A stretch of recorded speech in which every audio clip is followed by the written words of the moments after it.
Bon, allons droit au but, vers des informations extrêmement importantes qui ont été confirmées à nouveau et qui sont liées à ce qui se passe en ce moment dans tout l'Iran, à commencer par Téhéran.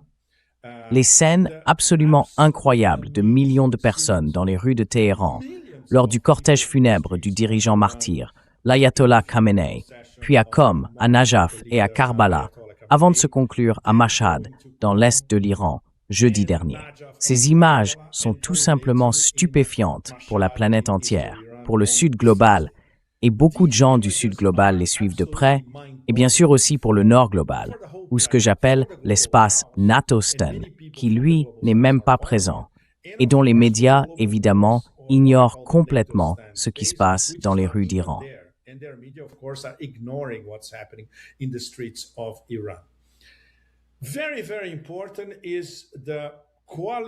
Ce qui est très très important, c'est la qualité et la profondeur des délégations internationales qui se sont rendues en Iran pour rendre hommage au défunt dirigeant, l'Ayatollah Khamenei. Plus de 100 pays du Sud global étaient présents. Pratiquement personne venant de l'espace Natostan, de l'Occident, de cet Occident belliciste. On voit donc les répercussions de cette crise, une véritable manifestation de respect du peuple iranien à travers tout le Sud global. On le constate en Afrique, en Asie du Sud-Est, en Russie, en Chine, en Amérique latine. Et parmi ces délégations, l'une était particulièrement importante, celle du Pakistan. Elle comprenait le premier ministre pakistanais, Shehbaz Sharif, et le chef de l'armée, le maréchal Asim Munir. Pourquoi était-ce si remarquable? Parce que le Pakistan a envoyé le maréchal Asim Munir pour dialoguer directement avec les deux pôles du pouvoir iranien, le politique et le militaire.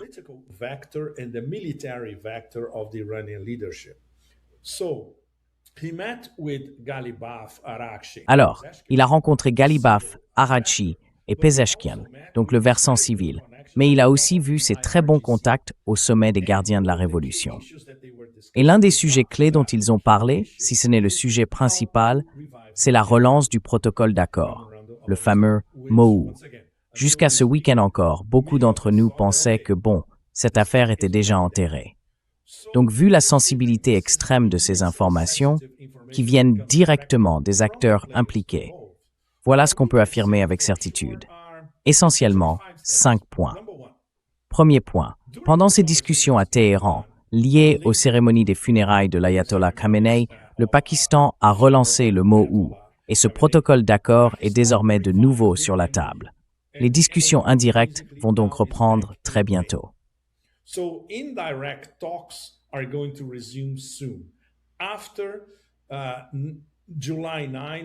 Après le 9 juillet, qui est le dernier jour des cérémonies, une date provisoire a été fixée. Tout pourrait reprendre le 11 juillet à Islamabad. Et c'est très, très important. La direction iranienne, c'est-à-dire à la fois la branche politique et la branche militaire, a accepté l'offre du Pakistan d'assurer la sécurité d'une délégation iranienne pour qu'elle puisse se rendre à Islamabad et relancer les discussions indirectes. On peut appeler ça une protection pakistanaise, mais en réalité, c'est bien plus complexe que ça. Ça veut dire que Islamabad est désormais directement impliqué dans la sécurité des délégations iraniennes.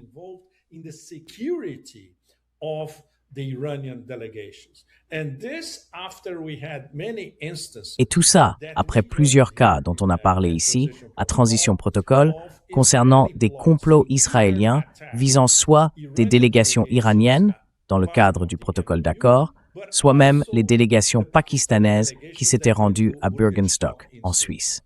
Donc, on est maintenant dans une situation complètement différente. Le Pakistan est profondément impliqué, l'Iran a accepté cette implication. Et ce réalignement stratégique, cette proximité entre les plus hauts niveaux des gouvernements de Téhéran et d'Islamabad, c'est désormais un fait. Bien sûr, il reste tous les impondérables, et j'aimerais que Larry en parle, surtout en tenant compte de ce que le président des États-Unis a déclaré, en plein milieu de cérémonies funéraires parmi les plus extraordinaires qu'on ait vues depuis longtemps, où que ce soit.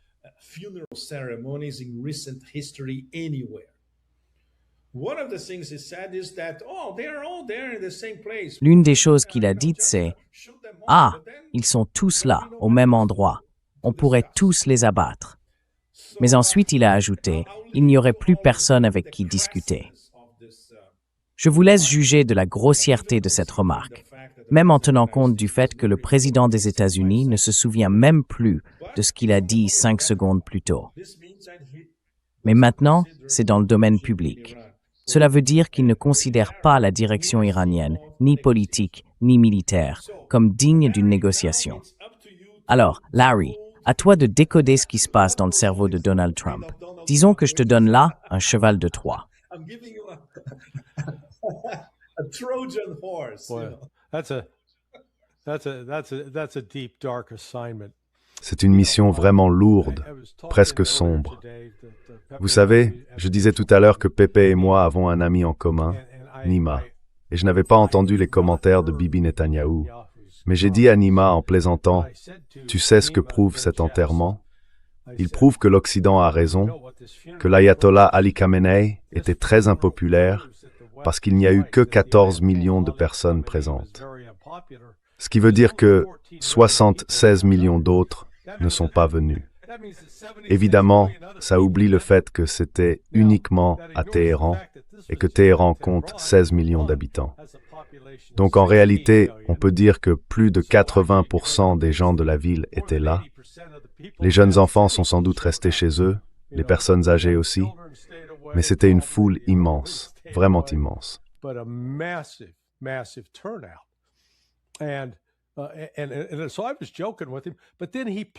Je plaisantais avec lui, et puis il a passé un extrait de Netanyahou disant exactement les mêmes absurdités, mais lui, il était sérieux.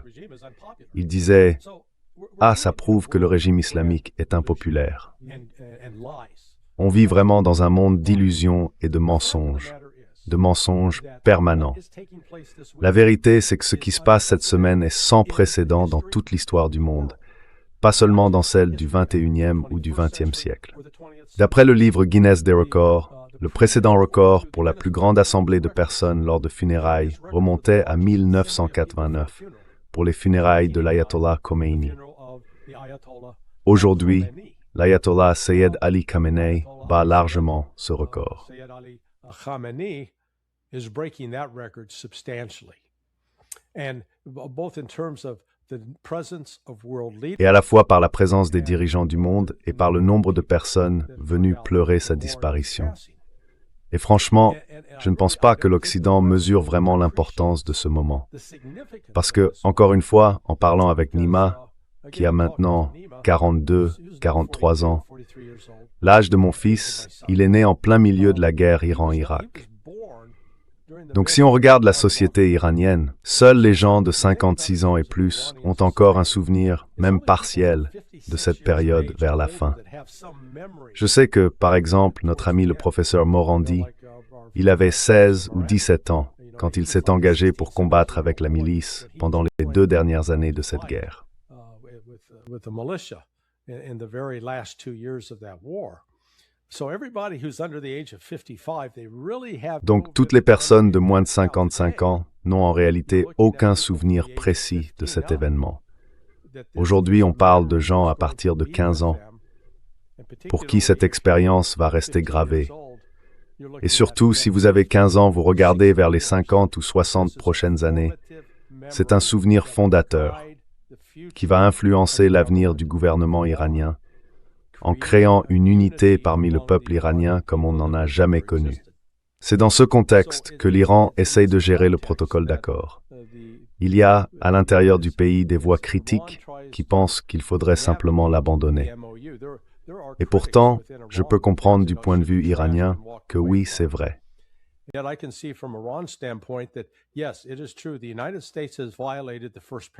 Les États-Unis ont violé le premier paragraphe sur 2 points. D'abord, ils ont attaqué l'Iran sans justification. Ensuite, ils n'ont pas réussi à forcer Israël à se retirer du sud du Liban. Leur plainte à propos du contrôle de l'Iran sur le détroit d'Ormuz, eh bien, c'est entièrement de leur faute. Parce que le texte du paragraphe 5 précise clairement que le seul pays mentionné comme responsable du passage des navires dans le détroit d'Ormuz, c'est la République islamique d'Iran. Il n'est pas question d'Oman, ni des pays arabes du Golfe, ni des États-Unis, ni d'Israël. Aucun autre pays n'est cité, seulement l'Iran.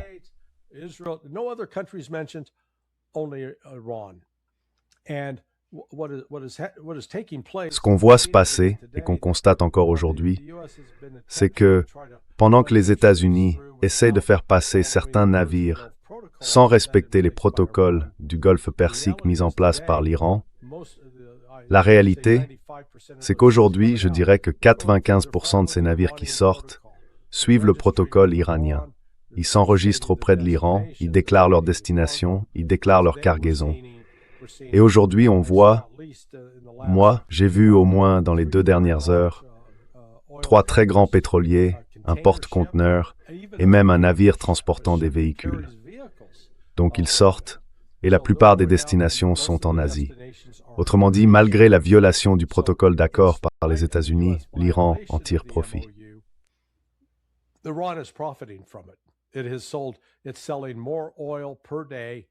L'Iran vend aujourd'hui plus de pétrole par jour depuis le Golfe Persique qu'avant le début de la guerre, le 28 février. Et elle le fait avec une prime d'au moins 20%, parfois jusqu'à 40% par baril. Donc ça lui apporte aussi des revenus supplémentaires. En plus, des cargos arrivent maintenant, apportant davantage de denrées alimentaires, davantage de marchandises. Mais encore une fois, l'Iran n'était pas complètement isolé. Il continuait à recevoir des biens de Chine par le chemin de fer et du Pakistan par les routes terrestres. On en est donc à un point où, avec ces funérailles, l'Iran a obtenu le respect d'une centaine de pays. J'ai cherché en vain un précédent, une cérémonie d'État où il y aurait eu plus de dignitaires étrangers présents que lors de ces funérailles.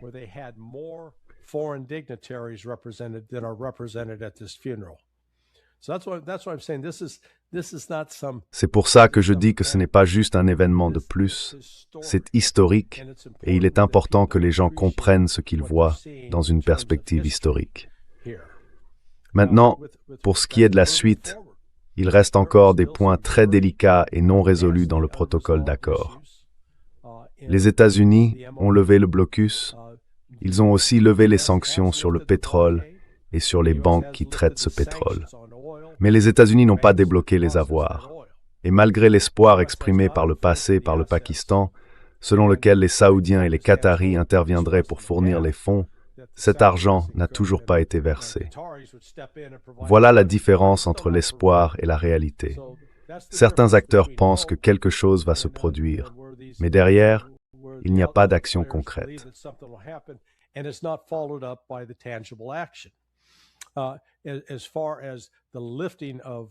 Concernant la levée complète des sanctions par les Nations Unies et d'autres instances, la question reste ouverte.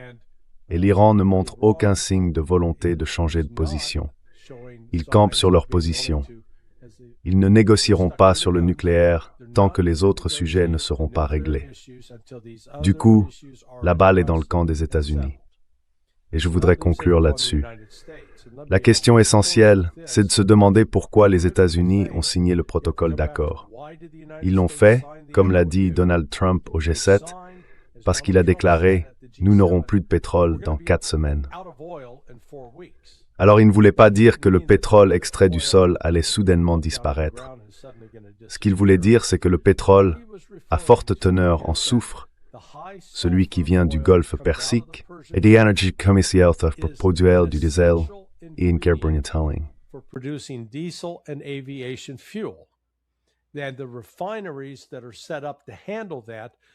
Les raffineries qui traitent ce type de pétrole sont spécialement conçues pour gérer un brut à forte teneur en soufre. Ce n'est pas quelque chose de simple. J'aime bien prendre l'exemple du café.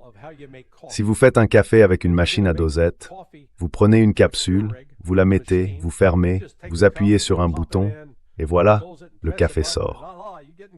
Mais si vous préparez un café du Yémen avec une cafetière à piston, c'est un tout autre processus. La mouture doit être très fine, l'eau doit atteindre une certaine température, on met le café dans la carafe, on le laisse infuser un moment, puis on appuie sur le piston.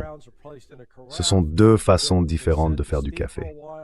Au final, c'est bien du café, mais ce ne sont pas les mêmes tasses.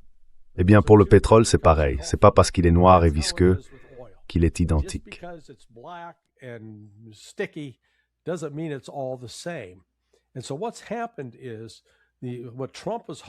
Ce qui s'est passé, en fait, c'est que Trump espérait qu'en rouvrant le détroit d'Ormuz, le pétrole recommencerait à affluer vers les raffineries situées sur la côte du Golfe, le Golfe d'Amérique ou le Golfe du Mexique, comme vous voulez. Mais ça ne s'est toujours pas produit. Du coup, on sait, d'après le secrétaire à l'énergie Wright, qu'il a précisé le 11 mars que les États-Unis n'avaient plus que 174 jours de réserve et qu'ils commençaient à puiser dedans à raison d'1 400 000 barils par jour à partir du 12 mars. Eh bien, c'est juste un calcul simple. Ça nous amène au 11 juillet. Et le 11 juillet, c'est cette semaine. Et si, comme l'espèrent les Pakistanais, les discussions indirectes reprennent, les Iraniens gardent un levier énorme, parce que les États-Unis vont commencer à manquer de diesel ou de carburant pour l'aviation dès cette semaine. Et ils n'ont pas d'alternative pour ça.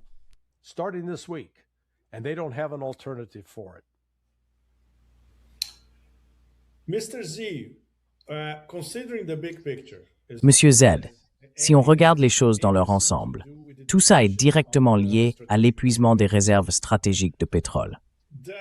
Du côté pakistanais, disons-le comme ça, les membres influents de l'establishment, ceux qui mènent ce possible rapprochement version 2.0 qui pourrait relancer le protocole d'accord, est-ce qu'ils s'attendent à ce que ces négociations, qui pourraient commencer, disons, le 11 juillet à Islamabad, soient réalistes?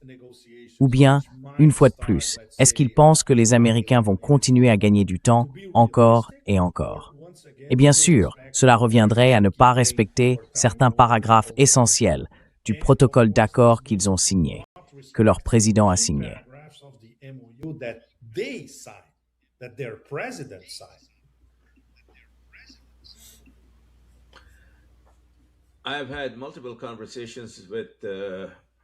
J'ai eu plusieurs conversations avec des personnes directement responsables de ce qui se passe.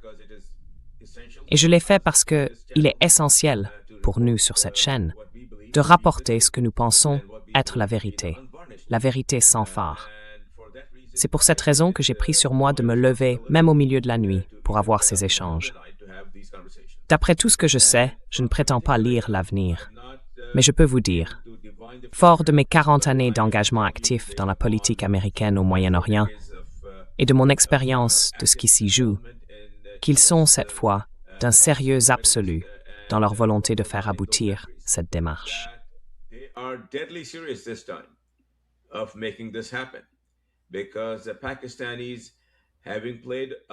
Parce que les Pakistanais, ayant joué un rôle plus important que celui qu'on attribue normalement à un médiateur, jouent en réalité un rôle bien plus large.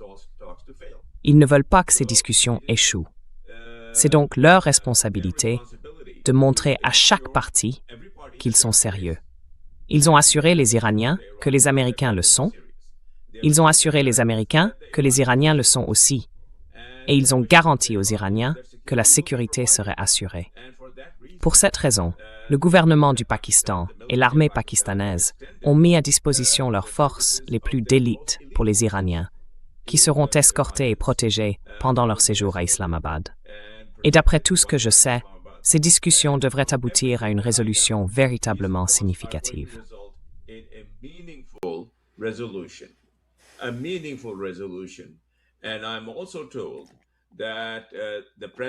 On m'a aussi dit que le président du Pakistan a invité le président Trump à venir à Islamabad pour signer l'accord final avec le président iranien, prévu dans environ 60 jours.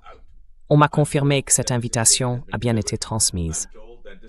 On m'a également dit qu'elle est en cours d'examen et que si les discussions prévues pour le 11 juillet, donc dans quelques jours à peine, ont bien lieu et se déroulent dans un esprit constructif, elles aboutiront à un accord qui sera signé par le président Trump et le président Raisi à Islamabad. D'après tout ce qu'on m'a rapporté, c'est ce que je peux dire à mon public. C'est ce que je peux te dire, Pepe, et te dire aussi, Larry.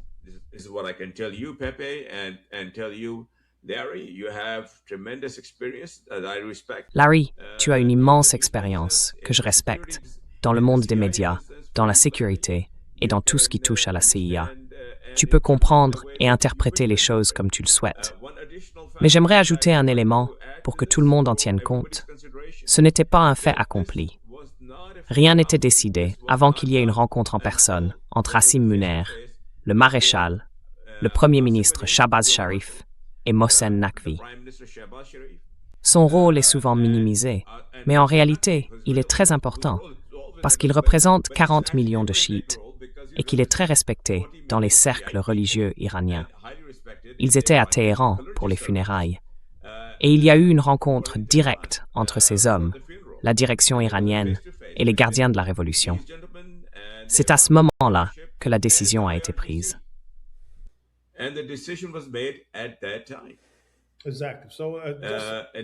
Exactement. Donc je confirme ce que j'ai dit tout à l'heure, et maintenant c'est vous qui le dites. Tout ça a été conclu samedi, en face à face, entre la délégation pakistanaise de haut niveau et les branches politiques et militaires du nouveau gouvernement iranien.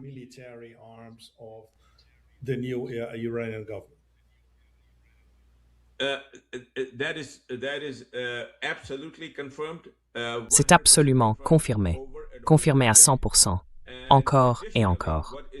Et en plus, ce qui est encore plus certain, c'est que très peu de temps après, puisque la sécurité relevait de la responsabilité du Pakistan, tout l'appareil approprié au Pakistan a été activé immédiatement. Immédiatement. C'est le deuxième point. Et cette sécurité a ensuite été étendue à la direction iranienne pour qu'ils se sentent en confiance, qu'ils sachent qu'ils pouvaient venir à Islamabad et qu'ils pouvaient retrouver les Américains en toute bonne foi.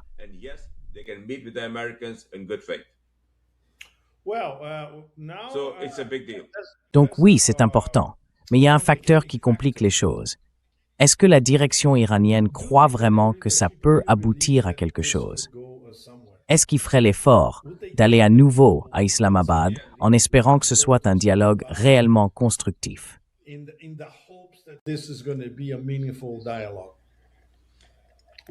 Veuillez comprendre que les Iraniens ont refusé d'aller au Qatar.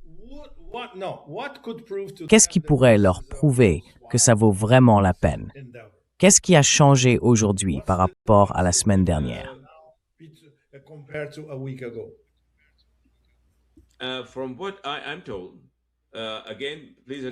D'après ce qu'on me dit, et je le précise, je ne suis qu'un messager, un simple intermédiaire. J'ai la chance et le privilège de parler avec certaines personnes qui sont dans la salle et d'autres qui prennent les décisions. D'après ce qu'on me rapporte, ils font confiance aux Pakistanais pour assurer la sécurité nécessaire et ils comptent sur leur influence en matière de sécurité, dans un sens positif, pas dans le sens négatif qu'on pourrait imaginer avec les Américains, surtout avec M. Trump. Ils s'attendent à ce que le maréchal ait la capacité de parler à M. Trump et de lui dire « Voilà votre chance, saisissez cet accord ».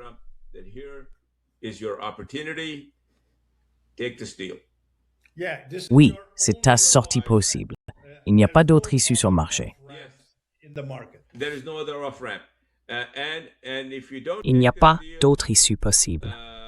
Et si vous refusez cet accord, de très mauvaises choses vont se produire. Je veux dire, c'est dit de façon plutôt modérée. Donc, ils font confiance aux Pakistanais pour assurer leur propre sécurité, parce qu'ils ont déjà été attaqués, et tout le monde le sait.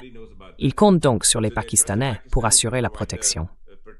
Et en plus de ça, ils font confiance au maréchal pour avoir le poids nécessaire afin de parler à M. Trump et lui dire « Monsieur Trump, voici une occasion de partir avec dignité. »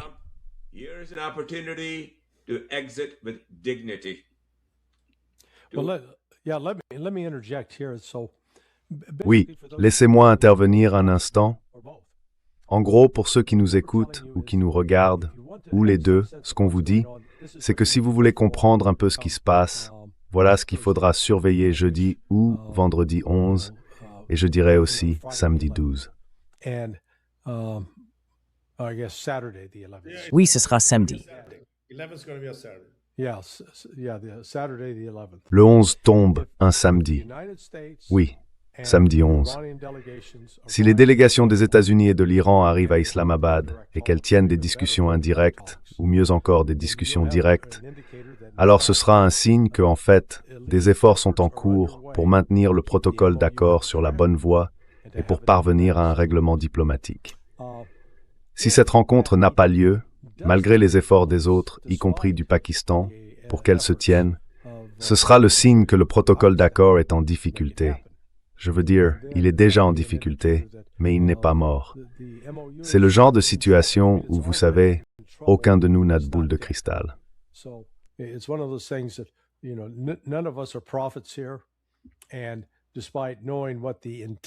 Et même si on sait quelles sont les intentions des principaux acteurs, ce qu'ils veulent voir se produire et ce qu'ils essayent de provoquer, tout ce qu'on peut faire, c'est attendre et observer.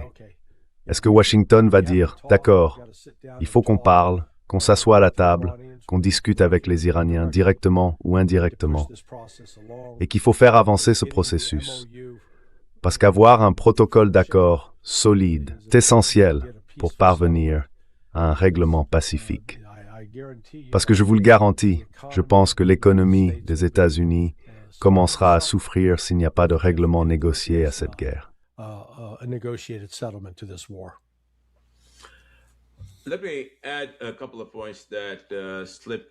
Je voudrais ajouter quelques points qui m'étaient sortis de l'esprit tout à l'heure, quand tu m'as posé cette question très pertinente, Pepe. Les Iraniens ont été vraiment très impressionnés par certains aspects de la sécurité que leur ont fourni les services pakistanais à l'occasion des cérémonies funéraires de l'ayatollah Khamenei. Comme beaucoup le savent, Israël avait formulé une menace explicite de violence, une attaque qui devait viser cette cérémonie, en particulier le fils de l'ayatollah Khamenei, le président et le guide suprême. Je ne suis pas autorisé à entrer dans tous les détails de ce que le Pakistan a fait, mais je peux dire que les Iraniens ont été très impressionnés par la capacité du Pakistan à se mobiliser au bon moment et à les protéger de la menace venant d'Israël. Et ça, pour les Iraniens, c'était vraiment remarquable.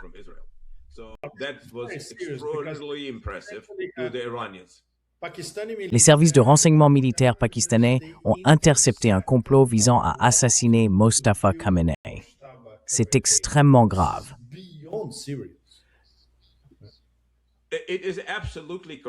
C'est tout à fait exact. Ce n'est pas seulement très sérieux, c'est 100% vrai. Je l'ai vérifié moi-même, encore et encore, avec tous ceux qui ont participé.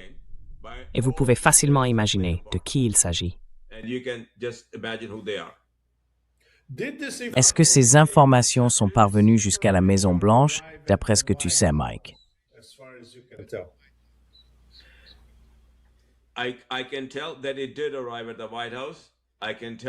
Je peux vous dire que le message est bien arrivé à la Maison-Blanche. Je peux vous dire aussi que la Maison-Blanche a été prévenue. Si vous ne rappelez pas à l'ordre M. Netanyahou et ne lui demandez pas de se retirer, l'enfer va se déchaîner. Les mots exacts étaient « l'enfer va se déchaîner ». Les Omanais ont été sollicités pour jouer un rôle, les Qataris aussi, et ils l'ont fait.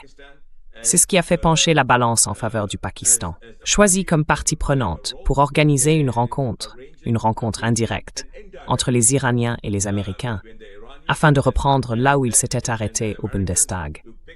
Et d'après ce qu'on m'a dit, pendant que tout cela se mettait en place, les Pakistanais discutaient aussi avec leurs homologues américains. Certains voulaient que les pourparlers continuent, d'autres espéraient une bonne issue.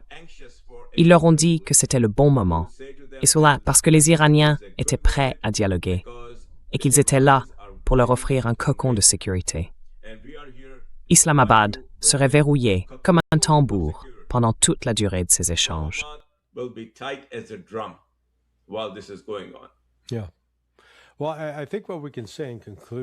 Oui. Eh bien, je pense qu'on peut dire, pour conclure, que les funérailles de l'ayatollah Khamenei cette semaine n'étaient pas seulement une cérémonie de mémoire et de commémoration. C'était aussi une occasion de prolonger son héritage, de ramener l'Iran dans la communauté des nations, de rétablir sa crédibilité comme acteur clé en Asie de l'Ouest et de tracer une voie vers la paix. Parce qu'au fond, le souhait de l'Iran n'est pas d'être en guerre avec ses voisins, mais de trouver un moyen de coexistence. Et dans tout cela, un acteur essentiel, c'est le Pakistan. Donc si on en parle aujourd'hui, ce n'est pas pour qu'on nous présente comme des agents du Pakistan. La réalité, c'est simplement la réalité.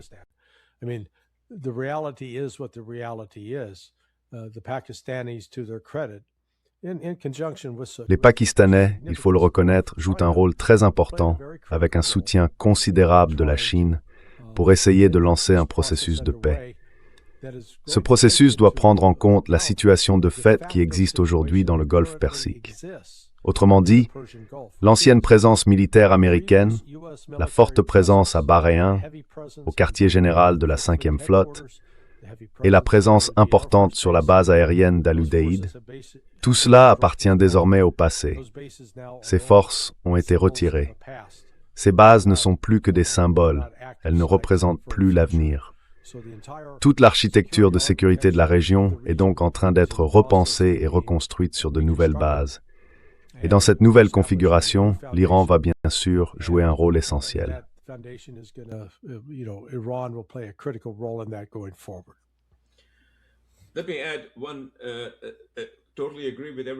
Je voudrais ajouter un point. Je suis totalement d'accord avec tout ce que vous venez de dire. C'était très bien formulé. Laissez-moi ajouter un détail qui pourrait intéresser notre public. Le Pakistan a maintenu plusieurs canaux de communication pendant que tout cela se déroulait. Il y a un vice-premier ministre au Pakistan qui a été pendant de très nombreuses années ministre des Finances et qui entretient d'excellentes relations avec son homologue chinois, Wang Yi.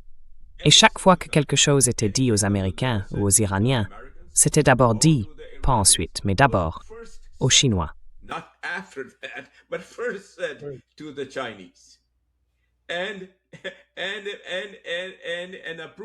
Et les Chinois ont donné leur feu vert. Ils ont dit oui, allez-y, faites-le.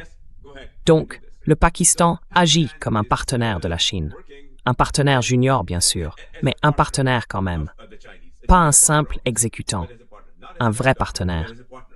Et la raison pour laquelle ils font ça, c'est qu'ils veulent que les messages venant de la Chine et du Pakistan soient parfaitement alignés, totalement coordonnés. Ainsi, tout ce que dit le Pakistan, l'Iran sait que c'est soutenu par la Chine. Les États-Unis le savent aussi. Et plus récemment, on sait que c'est également approuvé par la Russie. Tout cela joue donc un rôle très important. So this is one So all of of the, this plays a very important part. absolutely, because this is one of the key Absolument, parce que c'est l'une des principales conséquences de la guerre lancée par les États-Unis et Israël contre l'Iran. C'est ce rapprochement entre l'Asie de l'Ouest, l'Asie du Sud et l'Asie de l'Est. Et ça, ce n'était clairement pas prévu par la Maison-Blanche ni par le Pentagone quand ils ont déclenché cette guerre. Voilà ce qu'on appelle des conséquences imprévues. talk about unintended consequences. Yes, Pepe and Larry, I will, before we conclude, I would Oui, just like to Pepe et Larry, avant de conclure, j'aimerais juste vous demander un instant pour parler du bouleversement tectonique qui est en train de se produire en ce moment. C'est là-dessus que je réfléchis sans arrêt, sur l'endroit où va se déplacer le centre de gravité après ce séisme. Ce conflit, qui finira par arriver tôt ou tard. Enfin, j'espère plutôt tôt, et plus tard seulement si quelque chose tourne mal ou si tout déraille. Voyez-vous, le centre de gravité du pouvoir mondial. Autrefois, c'était les États-Unis, à travers leurs relations avec les pays alliés du Moyen-Orient. Mais ça va changer. En fait, ça a déjà changé. Pas ça va changer. Non. Ça a changé. De mon point de vue, c'est déjà fait. Et ça va continuer d'évoluer. Et cette volonté de l'État sioniste de jouer un rôle démesuré, c'est terminé. C'est percé à jour. Ça n'existe plus. Donc je voudrais simplement te demander, Pepe, parce que ton point de vue est extrêmement précieux, de nous donner ton opinion là-dessus pour notre public. to give me your opinion of this for our audiences. No, this Non, is c'est trop digital. sorry.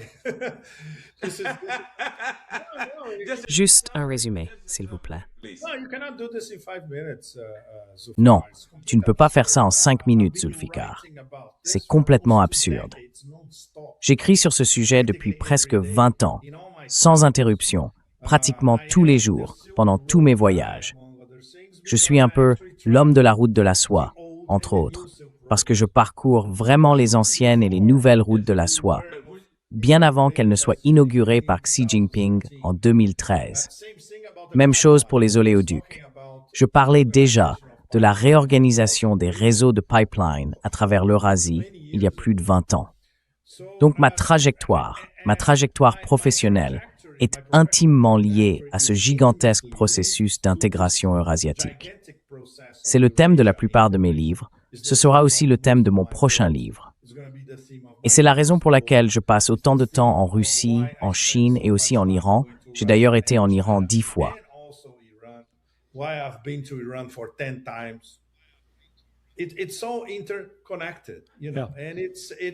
Tout est lié, vous savez.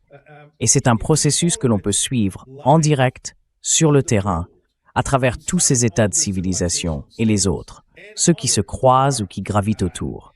La Turquie, tous les pays d'Asie centrale, l'Inde bien sûr, l'Asie du Sud-Est connectée à la Chine et tout ce qui va avec. C'est ça, la définition du siècle eurasiatique au XXIe siècle. Le XXIe siècle ne sera pas le nouveau siècle américain. Et ça, on le savait déjà depuis un moment, même à l'époque d'Obama. C'est le siècle de l'Eurasie, dans le sens de l'unification et de l'interconnexion de tous les points du continent eurasiatique. L'Asie de l'Ouest, du Sud, du Centre, de l'Est, du Nord-Est, et bien sûr, ceux en Europe qui choisiront d'aller dans la bonne direction, à grande vitesse vers l'avenir, ou de revenir au Moyen Âge, comme c'est le cas pour la plupart de l'Europe occidentale.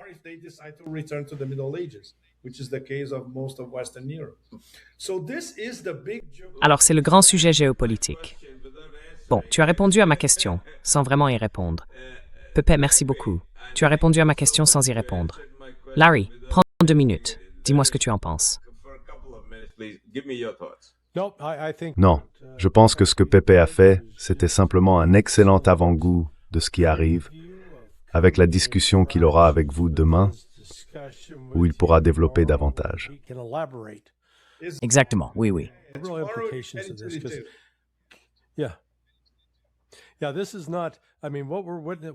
Alors, ce qui se passe là, ce n'est pas seulement à propos de l'Iran, ce n'est pas seulement à propos du Pakistan ou du Golfe, c'est en fait une véritable réorganisation des forces mondiales. Et ça ne se fait pas toujours de manière pacifique. Mais une chose est sûre, c'est en train de se produire.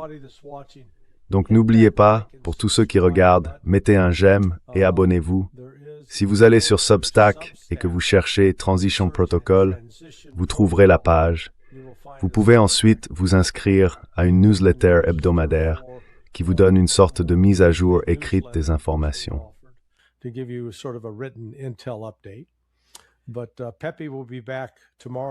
Mais Pepe sera de retour demain avec le Dr Z. Et ensuite, Pepe et moi, on reviendra mercredi pour faire le point sur ce qui se passe, parce que mercredi, ce sera en quelque sorte la veille du point culminant des funérailles, cette cérémonie qui dure toute la semaine. Et on ne le répétera jamais assez, vous êtes en train de regarder l'histoire. Prenez le temps de la regarder, de l'apprécier, pendant qu'elle se déroule sous vos yeux. Les médias occidentaux n'en parlent pas, mais c'est quelque chose que les générations futures regarderont en se disant « C'est à ce moment-là que le monde a commencé à changer. »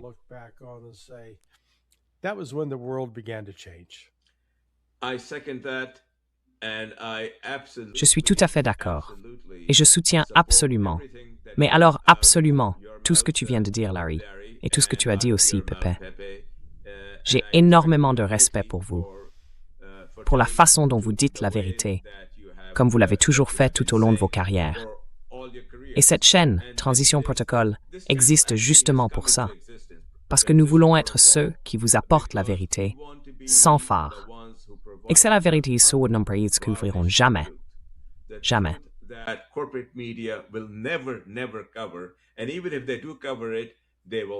Et même s'ils en parlent, ils trouveront toujours un moyen de ne pas tout vous dire, de maquiller une partie de la vérité, ou d'en effacer certains aspects. Mais nous vous donnerons toute la vérité à l'avance, et nous assumerons tout ce que nous disons. Alors, merci beaucoup de nous avoir regardés.